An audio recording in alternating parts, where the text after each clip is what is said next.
ဆိုရင်ကျစ်စုဝမ်ဖောင်ဒေးရှင်းရဲ့အစီရင်ခံစာအရ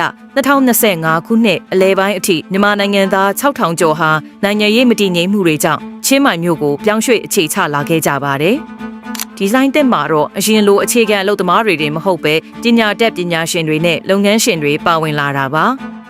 ချင်းမိုင်ရဲ့ဘတ်8ဘီလီယံတန်ဖိုးရှိတဲ့စီးပွားရေးကဏ္ဍတွေကိုမြန်မာပိုင်လုပ်ငန်း100ကျော်ဝင်ရောက်လာသလိုနိုင်ငံတကာအကြောင်းတွေမှာလည်းကျောင်းသားကဗန်ဟာသိန်းအထိပေးနိုင်တဲ့မြန်မာမိသားစုတွေတိုးပွားလာပါတယ်။ပုဂ္ဂလိကဆေးရုံတွေမှာဆိုရင်လည်းနိုင်ငံသားလူနာ3ပုံ1ပုံဟာမြန်မာနိုင်ငံသားတွေဖြစ်နေပါပြီ။